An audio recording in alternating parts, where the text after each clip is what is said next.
Okay, thank you, friends. Just a gentle reminder before we begin our service, if everybody could please take a moment to ensure their phones are on off or certainly on silent, not to disturb the sacred funeral service. Officiating our service today is Rabbi Michael Myers and Rabbi Yisrael Moshe Gross.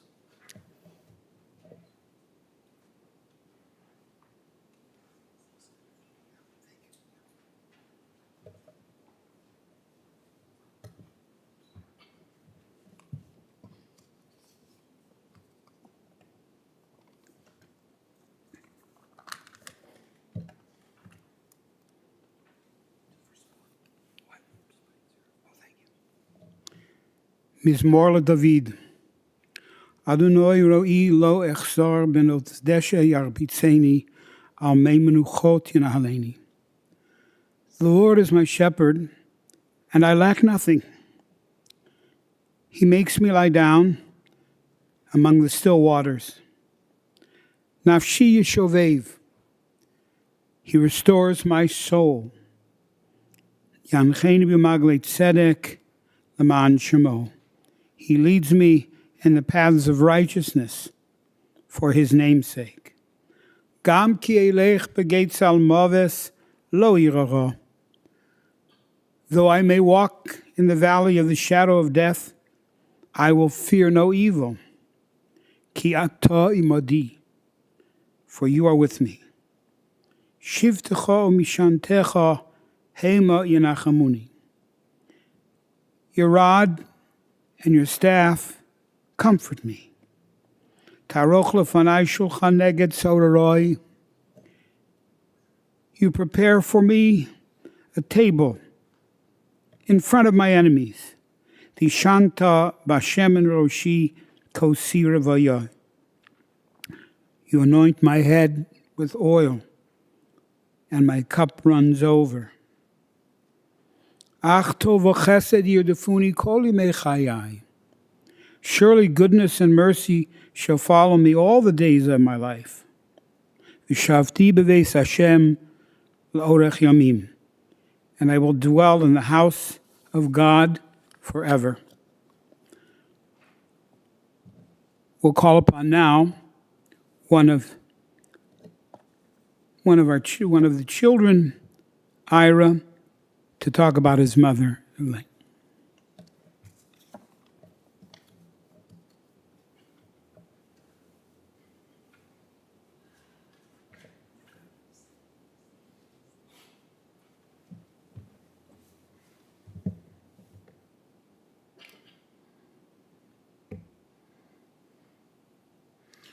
So when I was in about fourth or fifth grade, I did something that got me in trouble with school, which anybody who knows me knows isn't exactly a shock for my elementary school career. And they made me talk to some professional at school about something. And I remember that right around that happening, it was either something on the news or something this was back in the 1980s, talking about lobotomies. Yeah, just random. And I remember I went to sleep that night and I had a nightmare. And I went into my mom's room and I was crying. She's like, "What's the matter?" I said, "They're not going to cut out my brain, Mom, are they?" And it was a silly, childish thing. But I remember that she didn't laugh. She didn't pish-posh it off. She took it very seriously and she snuggled with me and she told me it's okay and people have hard times and no, nobody's cutting out my brain cells. I mean, maybe had that happen, things would have been different, but sometimes you can't tell with lawyers. People that daven, that pray every morning, say, Shma bani musar avicha al titosh Torah timecha. Listen to the instruction of your father and the Torah of your mother. And I heard something, and unfortunately I don't remember where I heard it, but I did check it with Rabbi Gross, so I know it's safe to share. What does that mean? What's the difference between Musar Avicha, the teachings of your father, and Torat Imecha, the Torah of your mother? So a father has certain chiyuvim. A father has certain obligations to teach a child according to the Torah certain things. A trade, teach Torah, teach how to swim. A father has things that have to be taught. And sometimes in teaching a lesson, those lessons aren't always gentle. you have to instruct somebody. Anybody who's ever taught knows that as a teacher, you try to do it with love, with sincerity, with honesty, with concern for the student. But you have to teach. You have to impart the information. That's Musar Avicha. That's what a father does. A mother, and I see this with my own Eshes Chayil, my wife, and what she imparts to our beautiful children, a mother gives over a different dimension, a dimension that's not necessarily found in a book or an instruction guide. It's a dimension of love, of kindness, of caring, of compassion, of taking the lessons that are taught, but framing them in the way that make you a true person. I remember when I was dating Bev, my dad asks, what's her family like, and what does her dad do, and what is Bev going to do, and how are you going to pay your bills? And my mom's first question, is she nice? That's the first thing my mom wanted to know.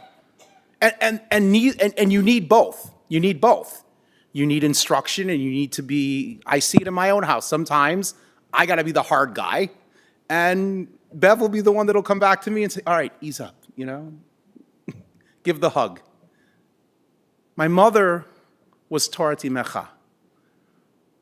My mother was the one who, I learned a lot from my dad. I learned much of what I try to do for my father in terms of a lot of very practical things. But from my mother, I learned that softer dimension, that dimension of kindness, that dimension of, it's not always about being right or wrong, but it's about being decent and being good. And my dad, by the way, don't get me wrong, my dad was the same way. My dad was very sensitive to people, but my mom, she was the person, the peacemaker. Even Bev and I were talking about a story recently about 19 years ago, when we were in from Israel, and we weren't sure when to go back. We had come in for 2 weeks, and we wanted to extend, and it got a little heated, and my mom was the one that said, okay, and she made the peace, and she was the peacemaker. I remember my mom being very, very giving. I remember in the early 80s that my mom worked actually, a lot of people don't know this, but my mom worked, the two jobs I remember having that she worked at an insurance agency called Gallagher Bassett. It's a big insurance agency. I don't remember exactly what she did, something to do with claims adjudication. And then later on in life, when I was in law school, actually, she worked at a title company in Rolling Meadows. And my dad had retired as an assistant postmaster, but for much of his career was a supervisor. And they kept things going in the house. The days my dad got home early, he would cook dinner, and my mom would come home and take care of this. The days my mom got home early, she would cook dinner, and my dad would take care of that. But my mom always supported what needed to happen.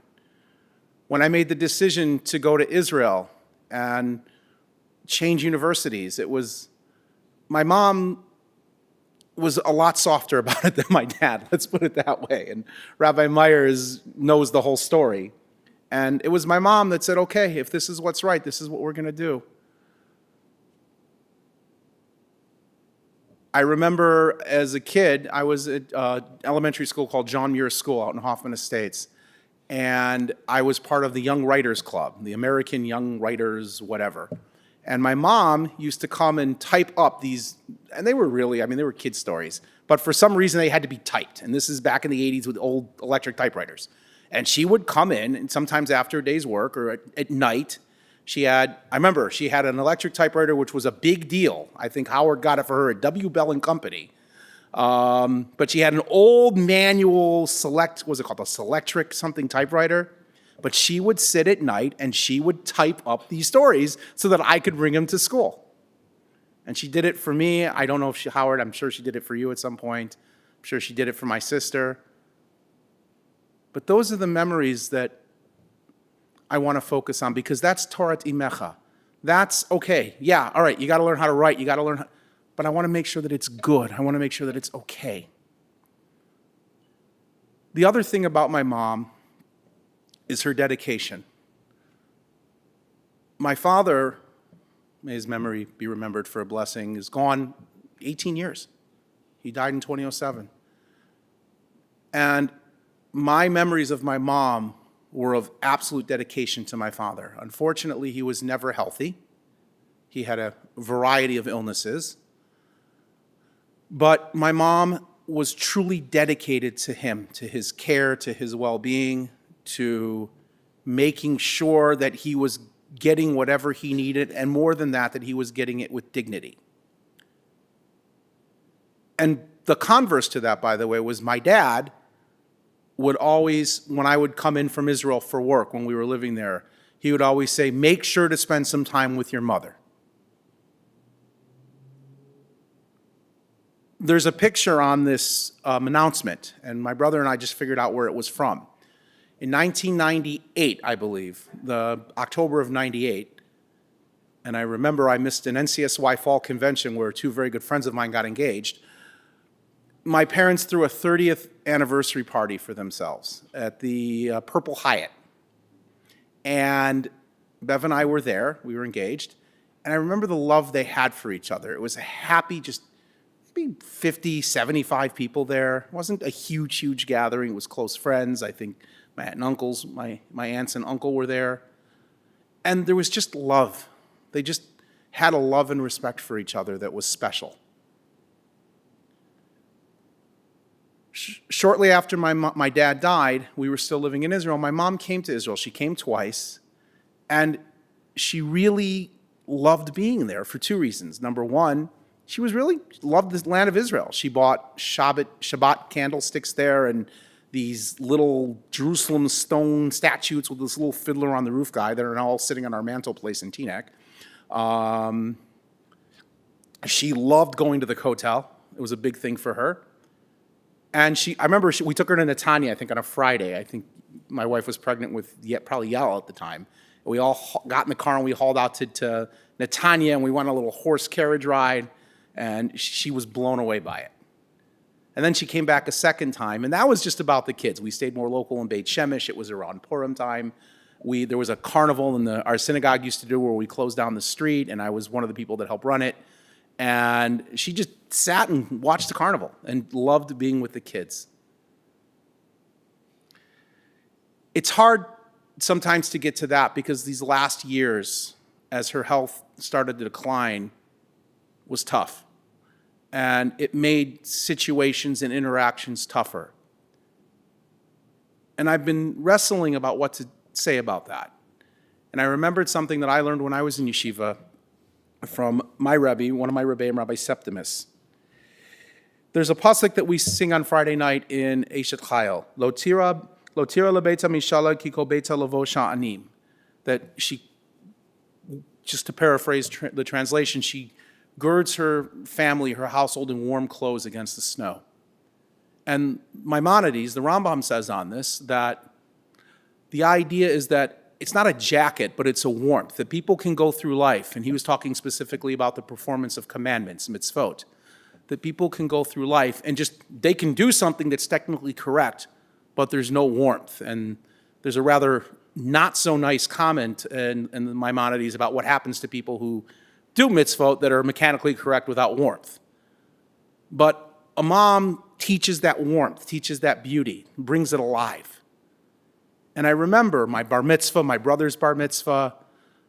I remember that she would take these occasions and she would bring them alive. It wasn't just food on a plate. She made sure everything was how she wanted it to be. It was what she envisioned.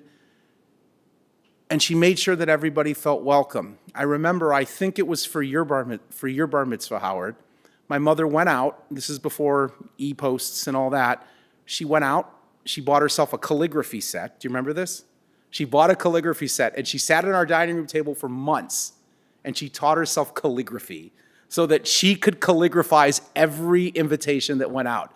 Every envelope that went out had a calligraphized address by my mom. And I remember she got the inkwell and the pen, and she taught herself the entire calligraphy alphabet so that Howard's invitations could go out with calligraphy.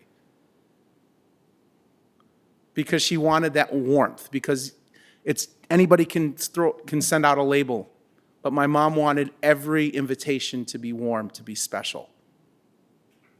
And that's what I'm going to choose to remember about my mom.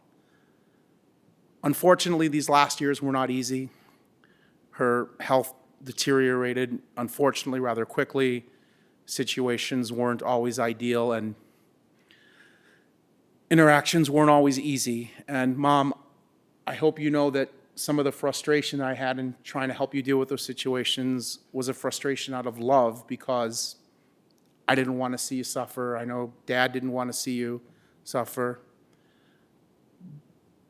But whatever it was, it doesn't negate all the wonderful things she was and all the gifts she gave to me and inspire me to give to my wife and my children.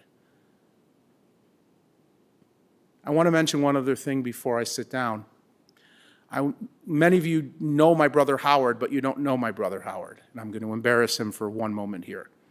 My brother Howard was really my parents' primary caregiver, and I made a neder, I made a commitment to myself years ago that hopefully this day wouldn't come for many, many, many more years.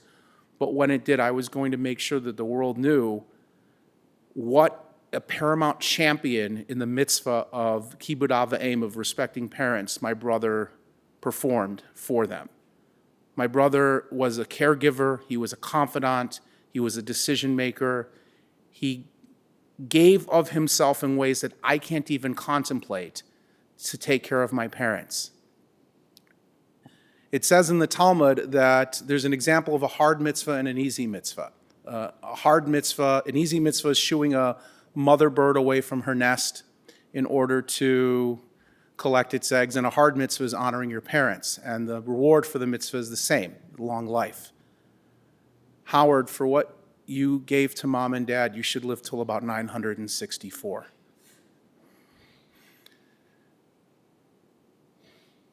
Mom, we love you. We will miss you. I hope that you'll forgive us for any honor we didn't show you. And we thank you for everything that you gave us, your children, your grandchildren, all of whom loved you very much, all of whom are going to miss you, are going to think about you. And we hope that your memory will always be remembered for a blessing.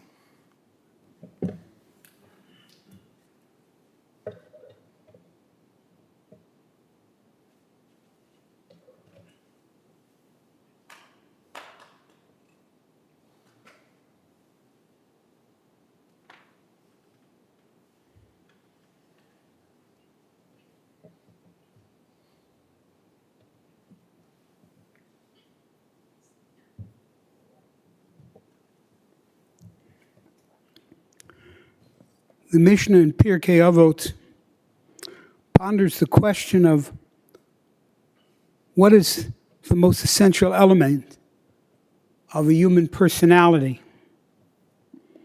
Some say it's a good heart. Some say it's the ability to forecast what will the consequence of our actions. But I'd like to talk to you just for a brief period of time today about two other possibilities mentioned in that Mishnah. One is to be a chaver tov. A person, in order to live a meaningful life, should be a chaver tov, or should at least find a chaver tov, a good friend. The second view is, that I'm going to mention today, is that he should be a shachen tov, a good neighbor. When you first think about it, there's not a whole lot of difference between the two of them, it appears. But the reality is that a chaver tov, each and every one of us, needs good friends, needs people who are concerned for their welfare. When they see a difficulty, they try that you're experiencing a difficulty, they try to alleviate your pain. But then there's the shachen tov, good neighbor. The good neighbor of course, maybe is a good friend, maybe not. But it is a broader interaction with the world around them than just a good friend. A good friend is a very personal thing. Each of two people who are friendly, who love each other, care about each other, that caring goes from one friend to the other, talks to the soul. A shachen tov, in addition to the possibility, that's not to the exclusion of being a good friend, but a shachen tov is a person, we're not talking about somebody who mows their lawn with regularity or things of that nature, which are fine. It is a person who makes the environment around them better, who is concerned not only for the personal psychological interactions with one that they love, but for the general social benefit. So I'd like to talk to you for a moment about two things about Elaine Piltz, Aleh Shalom. Chaya Rachel Basiel Hirsch, who was both a good friend and a good neighbor in the broad sense. She was a good friend because, as Ira said, to me he's always going to be Yitzchak. As Yitzchak said, she kept friendships for 50, 60 years. Now, I know myself, I have the great pleasure of having a friend, a childhood friend, whom we still stay in touch with. And I don't think even though there are many friends that we develop, or friendships that we develop over the course of time, but there's something about that early friendship that grows as you grow, and that it is cherished, not only for the here and now, but for all the memories and interactions, positive ones that were created. And Elaine was a master of those friendships, and some of them, again, for decades. She was a member of the sisterhood. I'm going to talk about that in a second, but the idea is that she was also, though, a shachen tov, shechina tova, a good neighbor. What does that mean? It means that the community is enriched because she is there.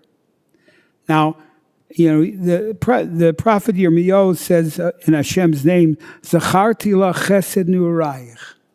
I remember the kindness of your youth, which is of our youth. Lechtecha acharai, when you went with me, Bamidbar, in a desolate place, Be'eretz lo zur'ah, in a land which was not cultivated at all. I would like to use this to talk about Elaine and Eddie, of course, because she would want me to mention Eddie as well. When 50 years ago, no, it wasn't, close to 50 years ago, we had a little synagogue that we began.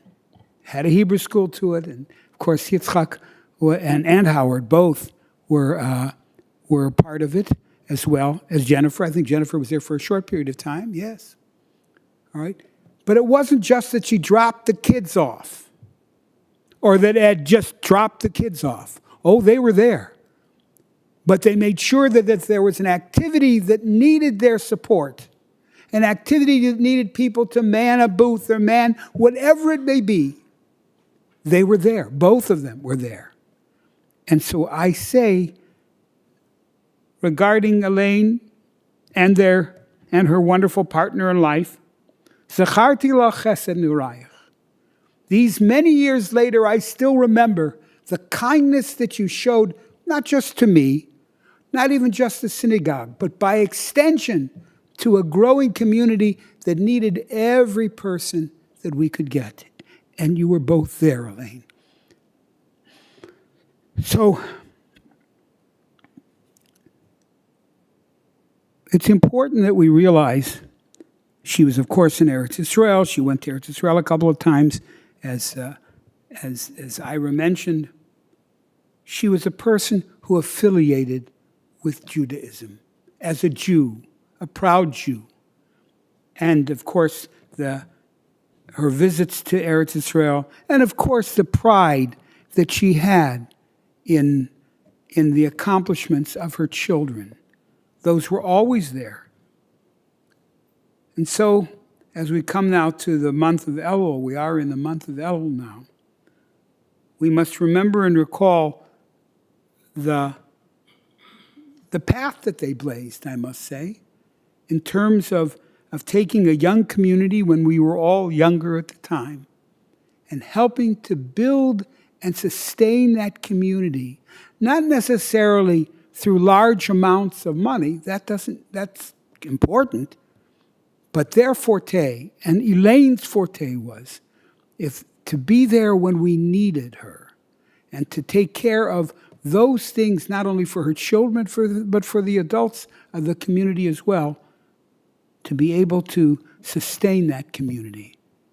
And it made, I must say, there are people all over the world who benefited by that synagogue and certainly by extension, Elaine and Ed.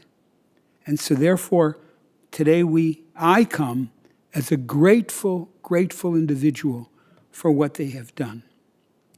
So now we are going to say a Kel Mole. And I want to mention, of course, her children, Ira, Howard, and Jennifer, and the grandchildren, Nachi, Shira, Yael, Chaya, Tzipora, and Jennifer's children, Crystal and Samantha and Stephen.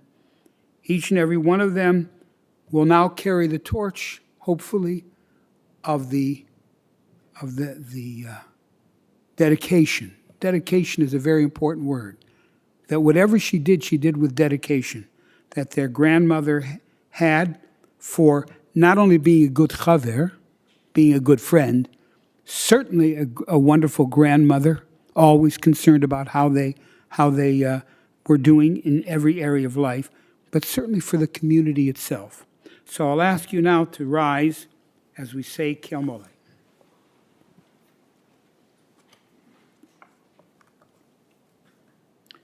El Mole Rachamim, Shochein Bamromin, Hamtzei Menucha Nechona, Tachas Kanfei HaShechina, B'malos Kedoshim Utorim, Kezohar Rakia Masirim, L'nishmas Chai Rachel Bas Yel Hirsch, Shalachal Olama, Bavur, Shebeli Neder Nodvim Tzaraka Bad Askarat Nishmata, Began Eden Tehei Menuchasa, Lochein Balo Rachamim, Yastireha Beseser, Kenafav Leolamim, V'yitzrar B'tzora Chaim Es Nishmosa, Adonai Hu Nachalosa, V'sanuach B'shalom Al Mishkava, V'nomar Amen. The family will be sitting Shiva at the Pincus residence. That information and the times are available on the folders you received on the way in. For those who are on the website, that information is available on the funeral home website. For those who wish to join the family in procession to the cemetery, one will be forming just outside of the funeral home parking lot. Of course. Please make sure your bright lights and hazard lights are on all times. For an additional measure of safety, we'll also be placing magnetic flags on the rooftop portion of your vehicle, as well as stickers on the inside portion of your passenger side windshield. Please drive as closely to the car in front of you as safety permits. As we want to avoid any large gaps while in procession, please avoid talking on your cellular phone while en route to the cemetery. Memorial contributions in Elaine's memory can be made to Chesed Chicago or the Chicago Center. That information is available on the pamphlet and on the funeral home website as well. At this time, I'm going to have several gentlemen step forward. I'm going to call their name. If you could please stand next to Mrs. Piltz's casket.